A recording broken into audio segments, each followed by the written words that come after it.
Good morning students. Subject science, lecture number 19, class 10, chapter 2। देखिएगा, आप इसका ध्यान रखिएगा। ऐसी जो ऑनलाइन क्लासेस चल रही है इसमें जो मेरी पहचान है लेक्चर की, लेक्चर 19, अगर यहाँ 10 बनना है तो क्लास 10 का है, यहाँ 9 बनेगा तो वो क्या है, क्लास 9 होगी, क्योंकि लेक्चर नंबर 19 ही रहता है, मेरी क्लास चेंज होती रहती है 9 और 10।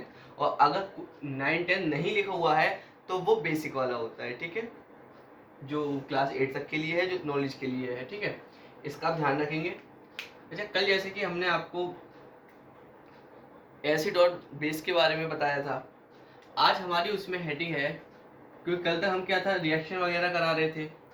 अब क्या है हमारा, strength of acid and base. जो एसिड और बेस की जो स्ट्रेंथ है, प्रबलता है, उसके बारे में आज बात करते हैं। तो इसमें हम क्या है, लिखा हुआ है strength of acid base on base और base can be estimated using universal indicator. मतलब जो एसिड और बेस की प्रबलता है हम किसके द्वारा पता करते हैं, यूनिवर्सल इंडिकेटर होता है, इसके द्वारा हम क्या, इसका यूज करके हम क्या बता सकते हैं, एसिड और बेस की प्रबलता, ठीक है, इसकी स्ट्रेंथ बता सकते हैं, किसकी, एसिड और बेस की। किसके द्वारा बता सकते हैं, मैं दोबारा फिर बता रहा हूं आपको, यूनिवर्सल इंडिकेटर द्वारा, ठीक है, यूनिवर्सल इंडिकेटर याद रखेंगे। आगे हम यूनिवर्सल इंडिकेटर क्या होता है, क्वेश्चन यहाँ बनता है कि यूनिवर्सल इंडिकेटर होता क्या है आखिर। देखिएगा, universal indicator is a mixture of several indicators.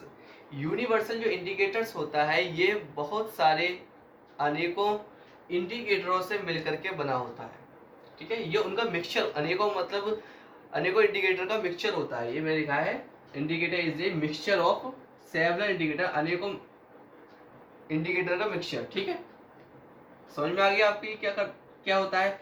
अब आगे देखिए, इट शो, इसका काम क्या है, इट शो डिफरेंट कलर, ये शो करता है अलग अलग मतलब कि colour at different concentration of H plus ion in the solution. मतलब कि ये किसी विलियन के अंदर, मतलब किसी सॉल्यूशन के अंदर H प्लस आयन मतलब कि हाइड्रोजन आयन, ठीक है, तो ये किसी सॉल्यूशन के अंदर हाइड्रोजन आयन की सांद्रता ज्ञात करने के लिए ये उसके कलरों को चेंज करता है। हमें किससे पता चलेगा, ये जो हमारे किसी विलियन के अंदर जो H प्लस हाइड्रोजन आयन होंगे उसकी वजह से ये सॉल्यूशन की क्या करेगा, अलग अलग कलरों को दिखाएगा, अलग अलग कलरों से पता चलेगा कि हमारा कौन सा सॉल्यूशन के अंदर क्या है।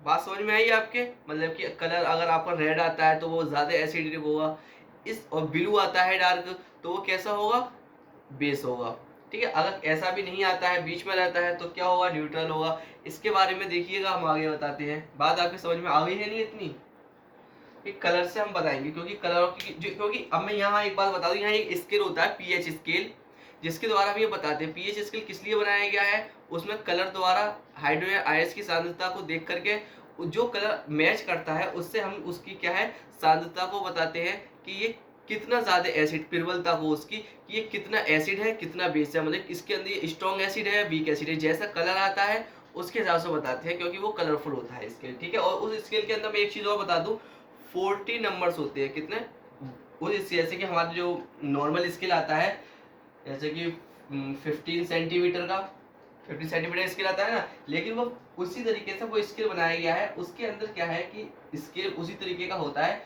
लेकिन वो 1 से लेकर 14 तक होता है, ठीक है। इधर एसिड होते हैं 1 से, और बीच में ऐसा 7 ले लीजिएगा आप, ठीक है। तो 1 से लेके जो 7 तक होता है, ये मैं जो बड़ा करके बताता हूँ आपको, एक सेकंड रुकिएगा, ठीक है। आइए पहले हम इसके बारे में बात करते हैं। मैंने लिखा है पीएच स्केल। पीएच स्केल के बारे में मैं एक खासियत बात और बता दूंगा आपको यहाँ पे साथ में, चलो मैं आगे बताता हूँ। PH scale, a scale for the measuring H plus ion, ठीक है, H plus ion concentration in A solution. ये किसी सॉल्यूशन के अंदर जो हमारे हाइड्रोजन आयन है उसकी पावर को बताएगा, मतलब कि उसके उसके उसके द्वारा ये क्या करेगा, ये पीएच स्केल जो हमारा मेजरिंग सिस्टम है, ये उसके पीएच सॉल्यूशन के अंदर जो H प्लस आयन है उसके द्वारा ये बताता है, ठीक है। कि उसके अंदर हाइड्रोजन के अंदर कैसा एसिड या बेस है, ये इस स्टील का वर्क ये है। ठीक है, अब मैंने ये लिखा है जो P है हमारी किसके अंदर, पीएच, इन पीएच, जो हमारी P है ये वाली पीएच के अंदर is a stand for the potence. ये कहाँ से ली गई है, ये पोटेंस से ली गई है, जो कि पोटेंस जो वर्ड है हमारा ये पोटेंस, ये एक जर्मन वर्ड है। कौन सा है, जर्मन। हमारे ग्रीक वर्ड लैटिन पढ़े हैं, ये उसी तरीके से कौन सा है, जर्मन वर्ड है। Which the means the power, जिसका मतलब होता है जर्मन वर्ड का पोटेंस, और इस पोटेंस का मतलब होता है पावर, और पावर का हिंदी मतलब हुआ शक्ति। तो क्या हुआ ये H प्लस आयन से शक्ति, उसकी शक्ति के द्वारा तो बताएगा ये किसकी, P फॉर पोटेंस, मतलब P से हो गया पावर। ठीक है, हमारा जो मीन्स निकला पावर निकला। अब H बचा। ठीक है, तो देखिए पीएच को हम ऐसे लिख सकते हैं, पावर ऑफ हाइड्रोजन। इसकी फुल फॉर्म क्या हुई, पीएच की मतलब पावर ऑफ हाइड्रोजन, मतलब कि ये किसकी पावर बताता है, हाइड्रोजन की पावर। हाइड्रोजन की पावर से क्या पता चलता है हमें, एसिड और बेस पता चलता है कि इसकी जितनी पावर होगी उसके हिसाब से हम इसको बता पाएंगे। ठीक है, आगे चलते हैं हम यहाँ पे। मैं यहाँ पे इसके लिए स्टार्ट करता हूँ।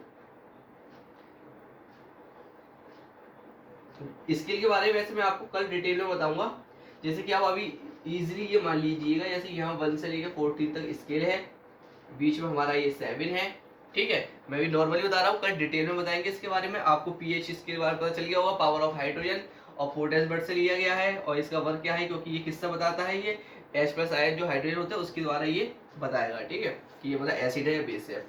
अब हमने लिखा है यहाँ pH इक्वल टू 7, मतलब कि जब हमारा pH मान जब 7 आएगा, कितना, जब हमारा pH जैसे जो मैंने 7 बनाया है, अगर ये 7 आता है तो हमारा जो सॉल्यूशन है वो क्या होगा, न्यूट्रल सॉल्यूशन होगा। ठीक है, कैसा होगा, न्यूट्रल होगा, तो उदासीन होगा मतलब कि, तो हमारा ये pH हो गया यहाँ 7। ठीक है, बात आपके समझ में आ गई। ठीक है, अगर 7 है तब। अब हमने बनाया है pH greater than, sorry less than, मतलब कि pH लेस देन 7। तो pH लेस देन 7 का मतलब ये हुआ कि जब हमारा pH जो मान आएगा, मतलब पावर ऑफ हाइड्रोजन आएगी 7 से अगर कम आती है, तो हमारा जो सॉल्यूशन है वो कैसा होगा, एसिडिक सॉल्यूशन होगा। कब होगा, जब हमारा जो सॉल्यूशन है, मतलब पावर ऑफ हाइड्रोजन है वो 7 से कम आएगी, लेस देन है ना, मतलब कि इस साइड से आती है। ठीक है, ठीक है, अब ये देखिएगा ये 7 है, यहाँ पे से ले लिए, जो मैं डिटेल में कल बताता हूँ, आज मैं टाइम वेस्ट नहीं कर रहा। ये जिस तरीके से बढ़ता जाएगा, इस तरीके से इसकी जो क्या होगी, पावर बढ़ती जाएगी, मतलब कि इसके अंदर स्ट्रॉन्ग और वीक के बारे में आपको पता चल जाएगा। इधर ये जो 7 से लेकर 1 तक के बीच का होता है, ये होता है एसिड। ठीक है, जैसा कि मैंने यहाँ पे लिख भी दिया है, एसिडिक सॉल्यूशन। ठीक है, अब हम बात करते हैं पीएच ग्रेटर देन 7। जब हमारा पीएच मान जो होता है 7 से ऊपर आता है, तब क्या होगा, बेसिक सॉल्यूशन। तो हमारा सॉल्यूशन कैसा होगा, बेसिक, मतलब कि 7 से ऊपर, मतलब कि 8 9 10 11 12 13 14, तो ये क्या हो जाएगा, बेसिक हो जाएगा। इसी तरीके से यहाँ पे इधर आता है 6 5 4 3 2 1, तो इधर एसिड बढ़ता जाएगा। ठीक है, आपको ये बात पता चल गई। तो आप इतनी सब बातों का ध्यान रखेंगे, कल हम आपको पीएच स्केल के बारे में डिटेल में बताएंगे, किस तरीके के कलर होते हैं, किस तरीके से उसको पता चलता है। ठीक, ठीक है, थैंक यू।